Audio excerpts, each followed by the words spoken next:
Sampun Ibu. Minta dipresentasikan ya, Oh, eh, nggih. sekitar 5 sampai 10 menit. Assalamualaikum warahmatullahi wabarakatuh. Waalaikumsalam warahmatullahi wabarakatuh. Ini saya mau menyampaikan tentang modul ajar pendidikan agama Islam untuk SMP. Fase capaiannya ini fase D. Kemudian capaian pembelajarannya peserta didik memahami definisi Al-Quran dan hadis dan posisinya sebagai sumber ajaran agama Islam, serta dapat membuat karya berupa peta konsep definisi hadis dan fungsinya atas Al-Quran, sehingga dapat termotivasi untuk mendalami Al-Quran dan hadis.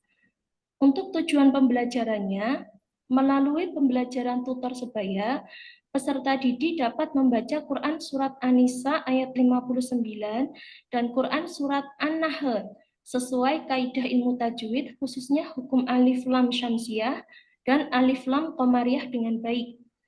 Kemudian kriteria capaian tujuan pembelajarannya yang pertama, peserta didik dapat membaca Quran Surat An-Nisa ayat 59 dan Quran Surat An-Nahl ayat 64 sesuai kaidah ilmu tajwid, khususnya hukum bacaan alif lam syamsiah dan alif lam qamariyah dengan baik. Kompetensi awal, peserta didik mampu membaca Al-Quran. Kemudian, profil pelajar Pancasilanya, profil pelajar rahmatan lil alamin, 1. Beradaban, 2. Keteladanan, 3. Kewarganegaraan, dan pemahaman bermakna yang. Kemudian yang selanjutnya, pertanyaan pemantik. Bagaimana cara membaca Al-Quran sesuai dengan kaidah tajwid? Persiapan pembelajaran.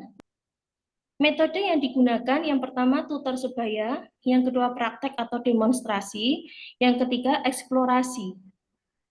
Materi yaitu membaca dan menghafal Quran Surat An-Nisa ayat 59 dan Quran Surat An-Nahl ayat 64 dengan tartil, khususnya pada bacaan alif lam syamsiah dan qamariyah. Kemudian mengartikan Quran Surat An-Nisa ayat 59 dan Quran Surat An-Nahl ayat 64. Berikut materi pokoknya. Kemudian sarana dan prasarana.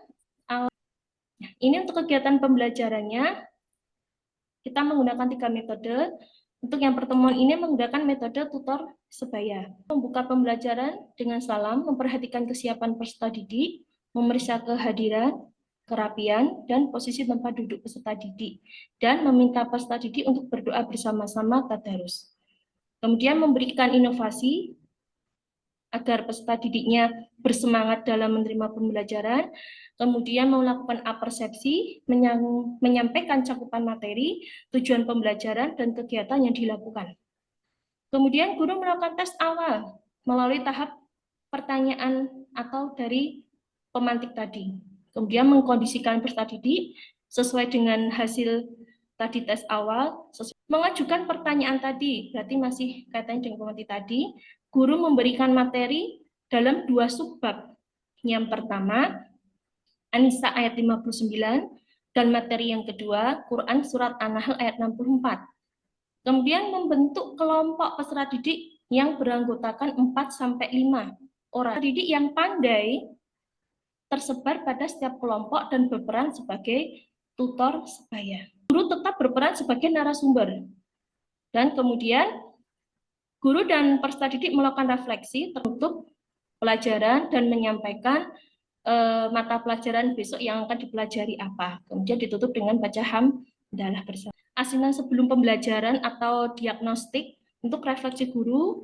Dan yang terakhir untuk lampiran-lampiran seperti ini Ibu, asesmen diagnosisnya, asesmen formatif, dan sumatifnya. Sekian Ibu, terima kasih. Kekurangan dari metode yang Anda gunakan. Dalam kita melakukan diskusi dengan teman-teman yang lain, itu terkadang masih kurang match-nya itu Bu, dalam mengkolaborasikan dari beberapa pendapat gitu. Yang metode yang lain, tadi kan tidak hanya tutor sebaya kan yang digunakan? Ya itu untuk kalau kita menggunakan metode demonstrasi, itu mungkin waktunya Ibu yang kurang Bu. Ya, Jika betul. jumlah muridnya banyak, jadi kita tuh kesulitan gitu. Kalau satu persatu itu akan membutuhkan waktu yang sangat lama. Kemudian menurut saudara, pembelajaran yang sudah saudara lakukan itu sudah menarik bagi siswa apa belum ya? Menurut saya sudah, Ibu. Bagaimana saudara membuat media pembelajarannya? Untuk media pembelajarannya, seperti tadi, nanti kan larinya ke LKPD ya Bu ya tadi. Jadi kita membuat beberapa kelompok tadi, kemudian ada beberapa kertas gitu, jadi kita buat beberapa kosakata untuk mengetahui anak pengertian per kalimat tadi, lafadz, kemudian ada nanti gamenya juga seperti itu. Kemudian kreativitasnya itu bagaimana caranya ia bisa hafal dengan semisal dia menghafalkan dari artinya, kemudian dia ingat kosakatanya, seperti itu Bu. Dengan melakukan sebuah permainan atau teka-teki silang atau belajarnya tadi dari mana saja? Sumber belajarnya dari Al-Quran dan hadis, kemudian buku tajwid Ibu, kemudian buku pegangan, buku Al-Islam dan Kemuhammadian, gitu. Oke, sebenarnya banyak ya sumber-sumber belajar yang lainnya. Oke, kemudian PTK yang sudah Anda buat tentang apa? PBL sama PJBL apa bedanya? Beda Ibu. Kalau problem based learning dengan problem project based learning, gitu. Kalau yang project itu berarti ada proyeknya, projectnya yang harus diselesaikan, dibuat dan ada wujudnya, seperti itu. Oke, saya rasa ujian cukup. Silakan. Modul ajar membuat apa? Metodenya apa? Metodenya tutor sebaya, Bapak. Tutor sebaya, kemudian materinya? Materinya tentang membaca Quran Surat An-Nisa ayat 59 dan Quran Surat An-Nahl ayat 64. Mengapa memilih tutor sebaya?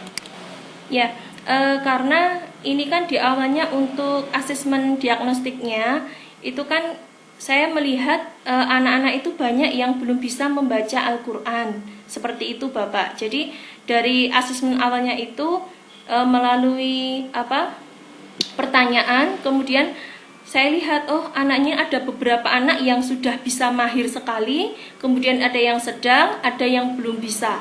Nah, dari penemuan itu kemudian saya ambil metode tutor sebaya seperti itu Bapak.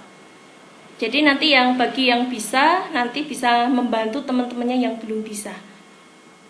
Nah, terus pembelajaran berdiferensiasinya di mana?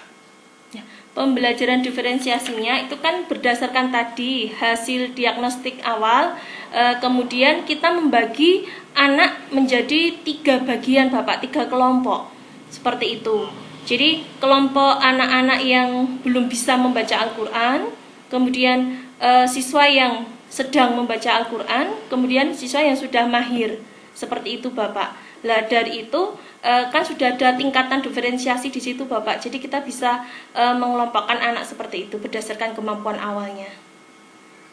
Terus bagi anak yang pinter? Kalau untuk yang sudah bisa mahir tadi, saya tambahan tajwid di luar alif lam samsiah seperti itu dan komariah. Oke. Kalau kreatif thinkingnya? Kreatifnya kita bisa mengambil dari pemilahan beberapa kosakata lafadz dalam Al-Quran, dalam surat An-Nisa dan An-Nahl itu, nanti kita jadikan sebuah games. Di P5-nya ada di mana sekarang? Dari pembelajaran tadi, P5-nya ditempatkan di mana?